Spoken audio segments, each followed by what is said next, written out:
అసెంబ్లీలో దళిత అగ్రనేత మాజీ ఉప ముఖ్యమంత్రి స్టేషన్ ఘనపూర్ శాసనసభ్యులు కడియం శ్రీహరిపై అనుచిత వ్యాఖ్యలకు నిరసనగా హుజరాబాద్ శాసనసభ్యులు పాడి కౌశిక్ రెడ్డి దిష్టిబొమ్మను జమ్మికుంట మండల కాంగ్రెస్ పార్టీ సీనియర్ నాయకులు అంబాల రాజు ఆధ్వర్యంలో జమ్మికుంట పట్టణంలోని పాత అంబేద్కర్ చౌరస్తాలో దగ్ధం చేశారు.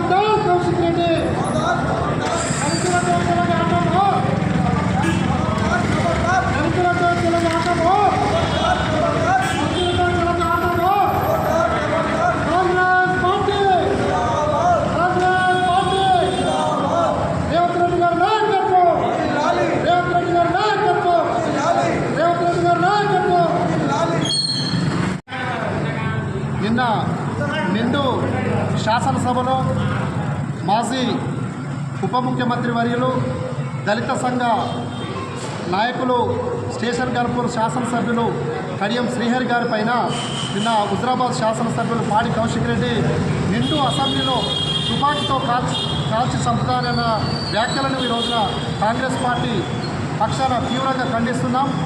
కౌశిక్ రెడ్డి శాసనసభ్యునిగా గెలిచినప్పటి నుండి అనేక వివాదాస్పద వ్యాఖ్యలలో ఉండడమే తప్ప ఆయన నియోజకవర్గ అభివృద్ధి కోసం ఏ రోజున పాటుపడ్డ సందర్భాలు లేవని చెప్పని సందర్భంగా నేను తెలియజేస్తున్నా.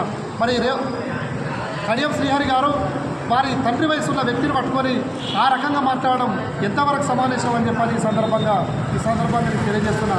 ఈ రోజున కడియం శ్రీహరి గారిని మాట్లాడిన వ్యాఖ్యలు ఓన్లీ కడియం శ్రీహరి గారికి కాదు, యావత్తు దళిత సమాజానికే అవమానకరమని చెప్పని ఈ సందర్భంగా నేను తెలియజేస్తున్నా.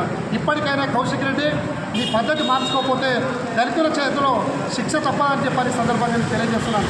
గతంలో కూడా మరి సీతక్క గారిని మరి గవర్నర్ గారిని మరి మొన్నటికి మొన్న సమ్మక్క జాతర టైంలో మరి గౌరవ కరీంనగర్ సిపి గారిని కూడా కుల పేరుతో దూషించడం మరి తగదని సందర్భంగా నేను తెలియజేస్తున్నాను.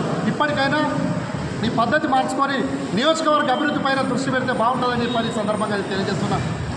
నియోజకవర్గ ప్రజలు గెలిపియకపోతే నా కుటుంబంతో పాటు నేను ఆత్మహత్య చేసుకుంటా అని చెప్పంటే నియోజకవర్గ ప్రజలు మరి పెద్ద మనసుతో నేను శాసనసభకు గొప్ప మెజార్టీతో గెలిపించి పంపిస్తే ఈ రోజు నేను హుజరాబాద్ ప్రజలకు ఇచ్చిన బహుమతి ఇదా అని చెప్పని సందర్భంగా నేను తెలియజేస్తున్నాను.